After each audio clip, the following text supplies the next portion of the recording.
Welcome to the Key of Imagination. This week we're taking a look at the Twilight Zone episode, Mr. Dingle the Strong. We'll try and learn something through Luther's failures. We'll attempt to figure out why does he keep coming back to this less than ideal establishment, and I'll reveal my moment of awe. A bit of an update on the 15 minutes of fame concept. So, grab your keys and let's open up this door to the fifth dimension.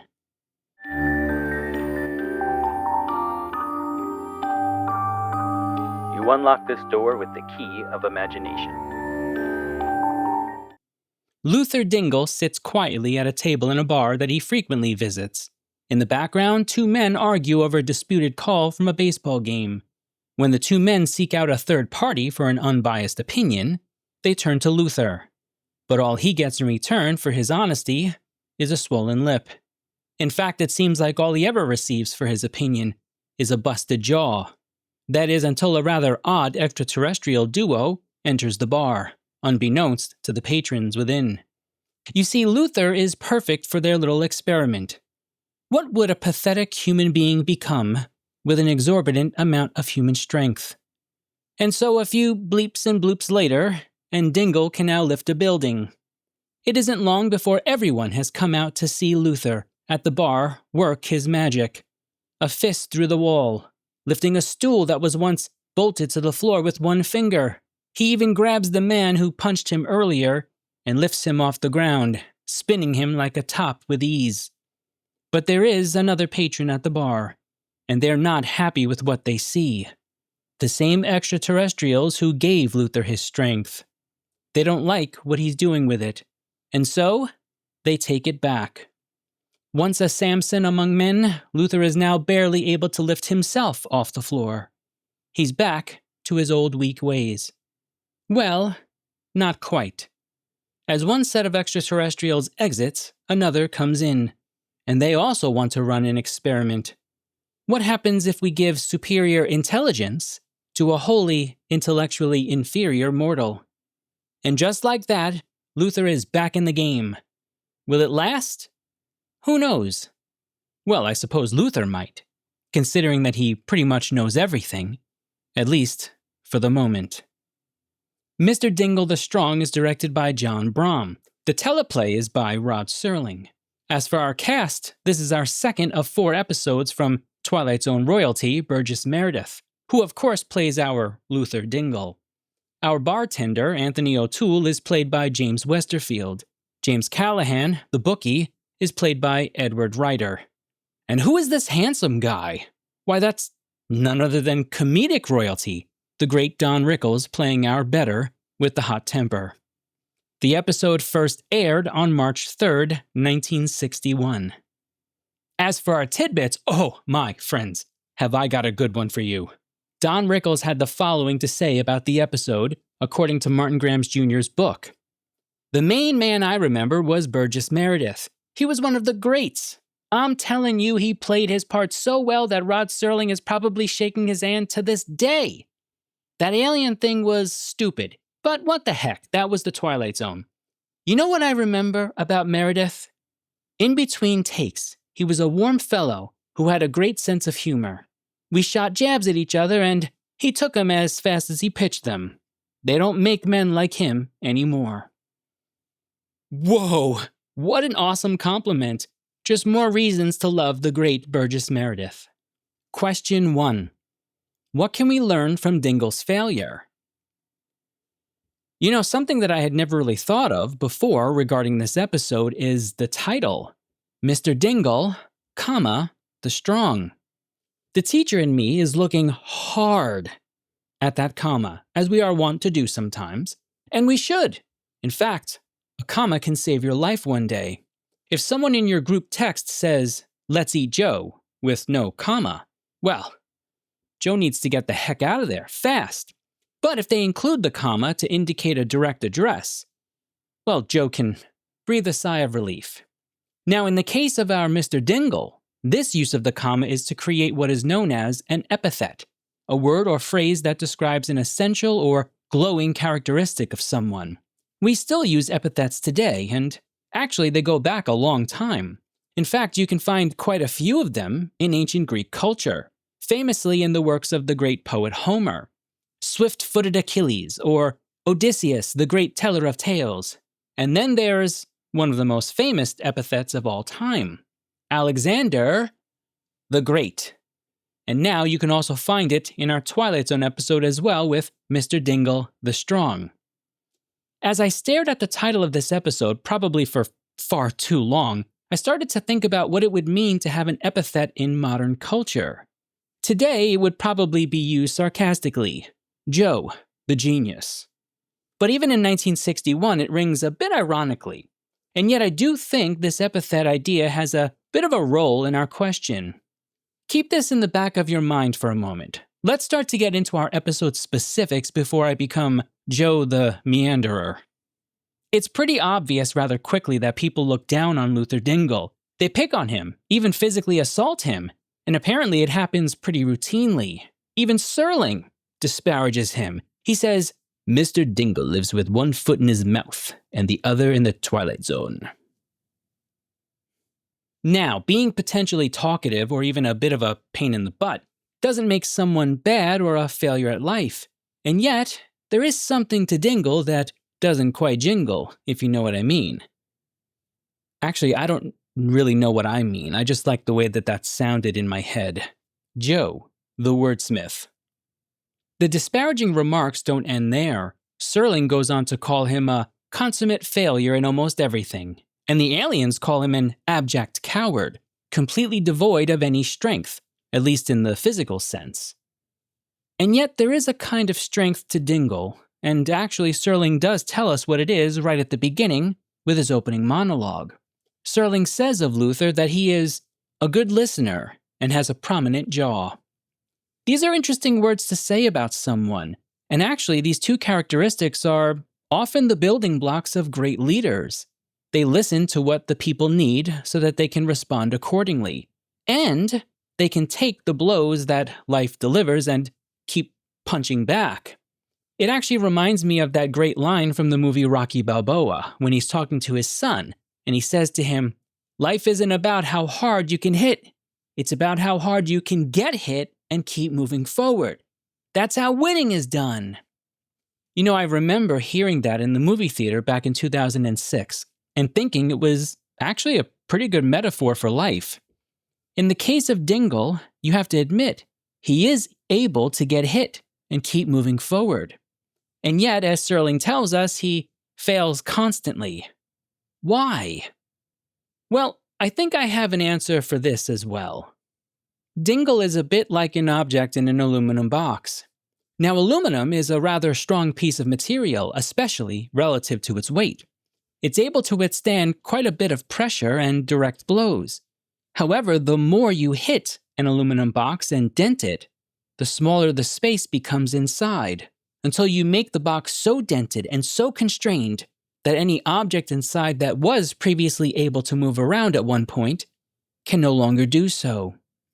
You know, people are a lot like this as well, relatively strong, but the more you beat them down and dent their ability to see beyond the crushed walls of their existence, the less likely they are to see a point to even bother to move at all. You see, Dingle's failure is not that the strength goes to his head.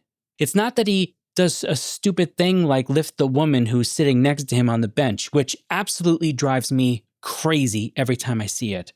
It's not even that he takes a bit of revenge on the Don Rickles character. No. It's that he never quite sees that the blows he was taking from those men in the bar were having a greater effect on him than he realized. Yes, he has a prominent jaw, but that doesn't mean he has to trade it for his human dignity and his self-respect. It's interesting. The bartender tries to stick up for him, and he even genuinely makes it known to the other men in the bar that they're not to pick on Dingle anymore. But you also have to be willing to stand up for yourself, to realize that we were not created to constantly have the walls crushed around us. And if you feel that way now, you don't have to beat someone up to make it stop. But you do have to take the first step, which is admitting to yourself that you are worth more. There's a whole world out there for us with wonderful adventures, wonderful people, wonderful versions of you that you never knew could exist because, well, maybe you've never thought that you were worth the time. If that's you out there, it's not too late. And I don't care how old you are. What we should learn from Dingle the Strong is not that he loses his strength. It's that he never really needed it to exact positive change in his life. I started this question by talking about epithets. Well, the beauty of an epithet is that they're connected to the noun, to you. They have to match the characteristics of us, which means today you might be Jim the Unsure, but tomorrow you could be, well, what do you want to be? Question 2. Why does Dingle repeatedly come back to the bar? After the betting man punches Luther the first time, the bartender asks Rickles' character, "How's come you always gotta be hitting Dingle? Now you hit him last week and you hit him the week before." When I heard the bartender say this in my first watch through, I made an odd face at the screen. Yes, I do that, even when I'm all by myself. Some people talk to their shows like they're an audience member. I make faces and look around like I'm being filmed for a YouTube reaction video. Anyway, the reason for my odd face is because this line is said in an odd way. It's probably supposed to be somewhat funny because clearly Luther can, as Serling hints at in his monologue, take the hits due to his iron jaw. And also because there are clear cues that this episode is supposed to have a comedy feel to it. But at the same time, I kinda just wanted to know, why does he keep coming back? And that led me to a very memorable opening theme from a show that was great in the 80s, moving into the 90s, and still holds up pretty darn well today. Grab your beverage of choice for this one, my KOI friends, and sing along if you know the lyrics. Making your way in the world today takes everything you've got. Taking a break from all your worries sure would help a lot. Wouldn't you like to get away? Sometimes you want to go where everybody knows your name. And they're always glad you came. You want to be where you can see our troubles are all the same. You want to be where everybody knows your name. Do-do-do-do-do-do-do. Ah, nostalgia. Both wonderful and yet with just enough sadness that you realize you can't stay there too long. The beauty of that song is the idea that you're a part of something, a group of people, that if something were to happen to you, if you just stopped showing up at this magical place, there would be people who would say, "Hey, what happened to Tracy? I haven't seen her in a while." In short, there would be concern. Now, we can go even a level deeper if you're feeling a bit philosophically frisky. On a subconscious level, the yearning for someone to feel concern is also perhaps simultaneously the yearning for an outside entity to acknowledge one's existence. In other words, although I can say I exist, and even feel I exist, all of that could still be my mind playing tricks on me. But if something from outside of my inner world is willing to acknowledge my existence, although far from foolproof, I'm sure you see why, it's at least an additional layer of credence to the notion that I'm here. I exist. And that's important because existence is necessary for experience, and experience is how we interact with the world around us. Now, you might be thinking, wow, Joe, that was one of your more epic side tangents. Ho, my dear KOI friends, I never go on a tangent without a healthy supply of breadcrumbs to lead me back. Now, I prefer focaccia, but I'll settle for a nice Italian bread or a baguette. Do you know what the oddest moment is in this episode? It isn't the feats of strength or even the aliens appearing out of nowhere. It's at the very end of the episode when Don Rickles' character, the betting gentleman who can't seem to stop himself from pummeling Mr. Dingle, it's when this character, after disagreeing with his bookie friend about whether or not a baseball player will get on base, he then turns to Dingle and says, "Dingle, what about it? What do you think he'll do?" Now, mind you, this is after Luther just got his nose twisted and would have received his third punch from the bettor in, this episode alone. And yet, the bettor wants to know what Dingle thinks. And I do think that this is at least one of the reasons why Luther keeps coming back to the bar. We talk a lot today about how people feel more lonely than ever, somewhat ironically in the age where it's the easiest to connect with someone over social media. And of course, being able to find a community of people who share an interest, like a famous sci-fi fantasy show from the 1950s and 60s, can go a long way toward making someone feel not so alone. A part of something meaningful and special. I'm certainly grateful for all of you out there. But here's the part of this that I really want to focus in on. There's a body of people out there who believe that they are always due some kind of negative outcome in life, that nothing good can happen in isolation. There must also be some kind of accompanying pain or suffering. And so what they try to do is control what negative outcomes come their way. Truth be told, I can actually be a bit this way myself. And that takes us back to our question then. Why does Luther keep coming back? If you put all of this together in a blender, what pops out is the bar for Dingle. They know his name, even somewhat value his opinion, so he isn't quite so lonely. The world is going to give him punishment anyway, and at least with the bar, he knows what he's going to get. And he can even somewhat control it by choosing what he wants to answer. Now, if you can't see the problem in that line of thinking, then listen up, this is for you. It's true, pain and suffering will come to all. That's a part of the package of being human. But we shouldn't seek it out, and we aren't inherently deserving of it. We should also not court it as if it's some kind of badge of honor. We should be understanding when it comes to others, so that they can hopefully be understanding when it comes to us. And we should help each other as much as we can to avoid it, when at all possible. To my lonely friends out there, look for communities of interest. Look for people who want to build concern. Look for a place where everybody knows your name. I promise you there is one out there, and it doesn't require a punch in the face. Well, unless it's some kind of boxing club. And I can hear my fellow Gen Xers out there making a Fight Club joke. Have you forgotten the first rule of Fight Club? Donuts and coffee are mandatory. At least that's my Fight Club. Question 3. What are your moments of awe? My moment of awe has to do with something that has been on my mind for a few years, actually. Dingle has this wonderful moment in the bar where he's doing his feats of strength, and everyone is cheering for him and loving him. Some might call it his 15 minutes of fame.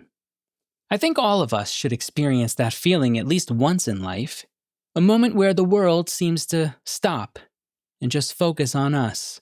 Now, I'm sure some of you out there are thinking, that sounds horrifying. The whole world stopping to look at me? No, thank you.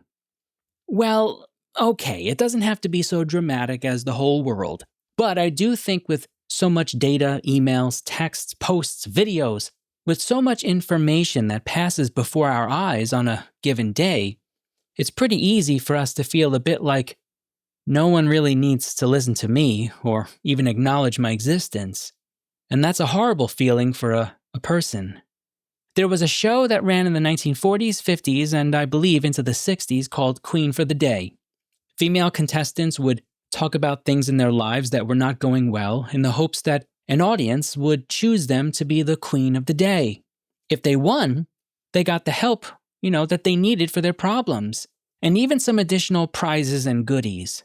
Now, to our cynical 21st century brains, that might sound pretty inauthentic, but actually, I would love it if they brought something like that back, with some modifications. I would love to see a show where a regular person always wanted to try and do, maybe it's sing a concert, cook a great meal in a big restaurant, write something significant. And the show recruited professionals in that area to help the people see their goal through. Will it be perfect? Not at all. But would they have at least experienced it and done it? Yes. And that would be the real purpose. We would get to enjoy seeing another human being feel like king or queen of the day, or at least feel a bit like Mr. Dingle at his happiest moment, with an arm punched through a wall. As for my rating, oh boy, oh sweet Dingle. My KOI friends, I'm so close to dropping the dreaded lower upper tier hammer on this episode. Again, my barometer for measuring if an episode deserves to be in the lower upper tier is whether or not it at least makes good on its premise. And ladies and gentlemen, I think you have to work pretty hard here to even gain a grasp of the premise itself. Now, mind you, it's not that we don't have a story. We do. Dingle receives powers from aliens, it goes to his head, he blows his opportunity, and then he gets another one. Fine.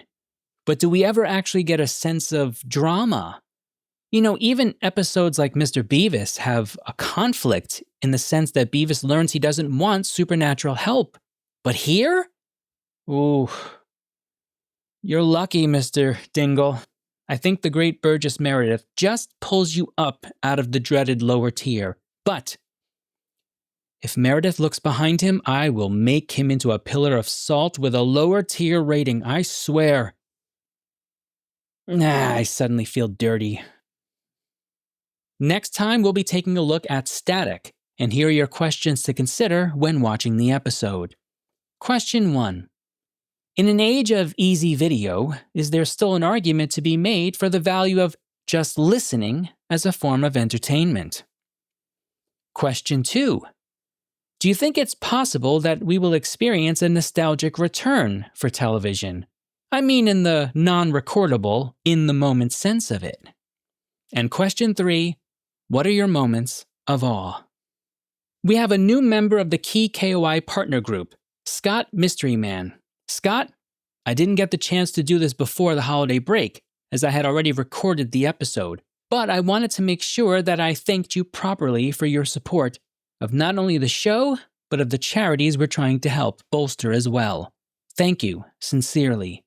And thank you M9D2GYN4C for the super as well. I very much appreciate it. I've got a couple of comments from the YouTube channel. On my 22 episode, @CardSharp Chris had the following comment. I hope that you keep on going with your channel. Easily in my top 5 shows of all time. Good luck. Chris, oh, that's so kind of you. I mean, I work hard on the KOI show, but to say that it's in your top 5 shows of all time, well, that's, wait a second. Now that I'm rereading this, I think you probably mean that the Twilight Zone is in your top 5 shows of all time, don't you? Okay, I mean, that makes more sense, I guess. You know what? That's still okay. I still appreciate the compliment, the well wishes, and of course the time you took to let me know. As many of you know, I always appreciate a kind thought. On that same episode, I wanted to clip a portion of a comment from David Zadiriak, ZL8CU. He commented on, wait a second, do you think Chris meant the KOI show was in his top 5 shows about the Twilight Zone? Well, wait, I mean, I have to at least be in the top 5 shows about the Twilight Zone hosted by guys named Joe, right? You know what, never mind, I'm obsessing. Move on. David Zadiriak, ZL8CU, had the following to say about the episode 22. What makes 22 effective is not acting or storyline, but the instant uneasiness and the spooky hospital scenarios. The more confrontations are what command the most attention, but 2 other scenes stand out. There's a subtle uneasiness when Liz just exits her hospital room and takes notice of the morgue nurse watching her in the open elevator shaft. David, I actually went back and rewatched this moment just for this comment. And you're totally right. Seeing the nurse close the door on the elevator as Liz walks toward it is genuinely creepy. Nice call. You know, I love when people call out specific scenes from these Twilight Zone episodes, whether it's to make a point, like David here, or just because you want to say that you like a particular scene. This channel is, at the end of the day, a community of fans, and I enjoy reading about what you love about the Twilight Zone. Want to support the channel? Consider subscribing, liking, commenting, and sharing the show with a friend. You know, all of the usual algorithmic gymnastics that will help us expand our awesome community, as I just spoke of Twilight Zone fans. Plus, you never know, I might just highlight your comment in an episode of the show, as long as it's family-friendly. And if you want to be immortalized on our list of key KOI supporters, consider joining one of our membership tiers on YouTube or Patreon. 50% of all money taken through this channel, after the platform fees, is going to charity. 25% to the Rod Serling Memorial Foundation, and 25% to the Gary Sinise Foundation. For more information about me, my scholarship, and the show, head over to thekeyofImagination.com. That being said, even if you hated every minute of this, I'm still going to thank you for spending some time with me. Until next time, remember, all doors are open to those who possess the key of imagination.